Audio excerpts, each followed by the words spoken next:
Baik, Bapak Ibu, pada video kali ini saya akan membahas review pembelajaran 2 untuk modul belajar mandiri bidang pedagogi, submateri karakter peserta didik. Ya, ini masih berkutat mengenai soal-soal modul belajar mandiri untuk persiapan tes seleksi P3K.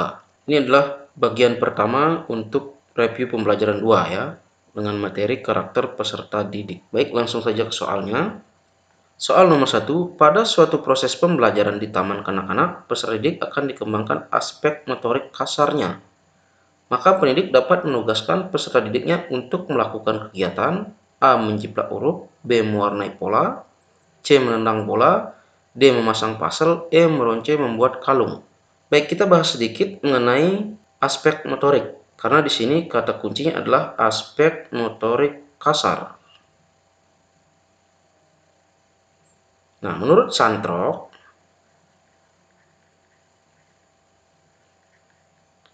aspek motorik ini dibagi menjadi dua.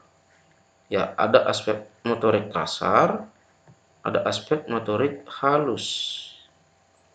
Untuk aspek motorik kasar, ini merupakan gerakan tubuh dari peserta didik yang menggunakan otot-otot besar atau sebagian besar atau seluruh anggota tubuhnya. Dan untuk aspek motorik halusnya ini merupakan gerakan yang menggunakan otot halus atau sebagian anggota tubuh tertentu yang dipengaruhi oleh kesempatan untuk berlatih atau belajar. Sehingga dari pilihan yang disediakan ini, yang melibatkan sebagian besar anggota tubuhnya adalah pilihan yang C, yaitu menendang bola. Kalau menjiplak huruf, mewarnai pola, memasang pasal maupun meronce membuat kalung, ini merupakan contoh-contoh dari aspek motorik halus karena melibatkan sebagian kecil dari gerakan tubuhnya. Oke, lanjut ke soal nomor 2. Pak Aris merupakan guru kelas 5 SD ketika memberikan pembelajaran menyanyi atau musik, memilih lagu-lagu dari daerah asal peserta didiknya. Tindakan guru tersebut karena memperhatikan karakteristik peserta didik terutama A. Status sosial, B. Kultural, C. Etnik, D. Minat, E. Gender. Oke, kata kunci di sini adalah memilih lagu dari daerah asal peserta didik. Ini kata kuncinya. Kalau status sosial, ini kan masalah misalnya pekerjaan orang tuanya atau status ekonomi keluarganya, ada yang mampu atau kurang mampu, itu status sosial. Kemudian kultural, kultural ini kan budaya.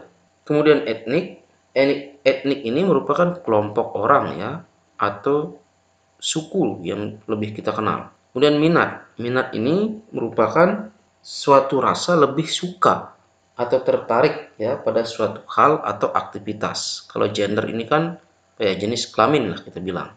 Nah, karena ini memilih lagu dari daerah asalnya, maka ini pilihannya adalah kultural, budaya. Oke, lanjut ke soal nomor 3. Pada suatu proses pembelajaran yang kebetulan hari itu bertepatan dengan peringatan Hari Sumpah Pemuda, guru sebelumnya telah mengimbau kepada peserta didik untuk mengenakan busana daerah masing-masing. Tindakan tersebut memperhatikan karakteristik peserta didik terutama aspek A. Status sosial, B. Moral, C. Motivasi, D. Minat, E. Etnik. Nah, status sosial sudah dijelaskan tadi, kemudian moral. Moral ini kan tentang baik buruknya perbuatan atau perilaku maupun akhlak. Kemudian motivasi, motivasi ini kan merupakan dorongan bagi seseorang untuk melakukan sesuatu. Minat, minat ini keinginan ya atau rasa ketertarikan. Kemudian etnis itu merupakan suku. Nah, kata kuncinya di sini adalah mengimbau peserta didik untuk mengenakan busana daerah masing-masing. Ya, berarti ini lebih cocok jawabannya adalah ke etnis. Lanjut soal nomor 4.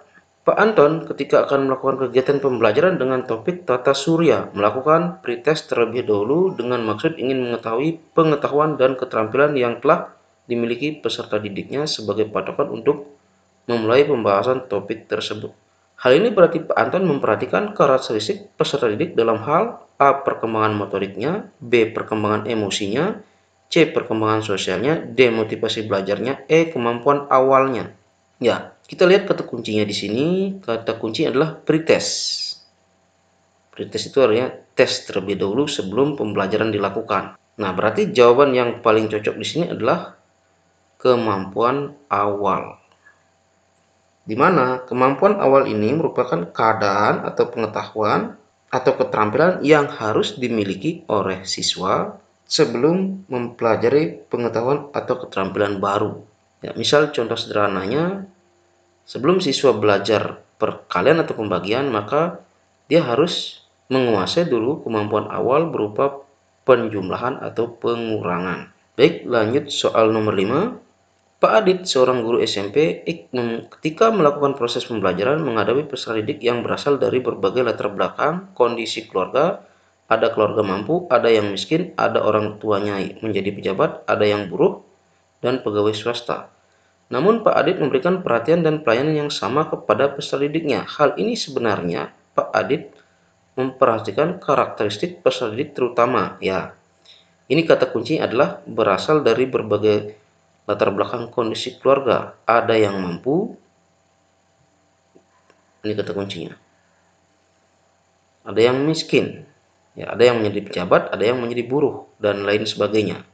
Ini berarti memperhatikan karakteristik peserta didik terutama dari aspek status sosial.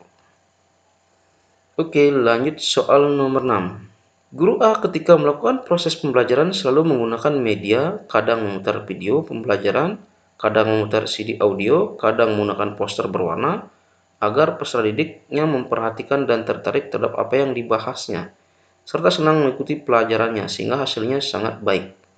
Pembelajaran dilakukan demikian karena pertimbangan A. Etnis peserta didik, B. Minat peserta didik, C. Gender peserta didik, D. Gaya belajar peserta didik, E. Kultural peserta didik. Oke, kita cari kata kunci di sini adalah ya, agar tertarik. Ya, peserta didik agar memperhatikan dan tertarik.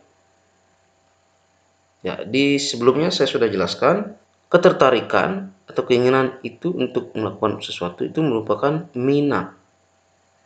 Ya, berarti guru A ini memperhatikan minat peserta didik. Ya, mungkin ada yang lebih berminat dengan diputarkan video, kadang ada yang lebih berminat jika ditampilkan poster berwarna, dan seterusnya. Oke, lanjut soal nomor 7. Perkembangan kognitif peserta didik sekolah dasar berada pada tahap operasional konkret, sehingga mereka merasa kurang memahami materi pelajaran yang disampaikan gurunya secara verbal saja. Proses pelajaran tersebut akan efektif jika disertai dengan menggunakan ya untuk siswa sekolah dasar. Ini cari kata kuncinya taraf operasional konkret dan kurang memahami materi jika dilakukan secara verbal saja. Sehingga dalam hal ini perlu dibantu dengan menggunakan media benda nyata. Baik, demikianlah pembahasan 7 soal pedagogi dalam submateri karakteristik peserta didik. Jangan lupa di like.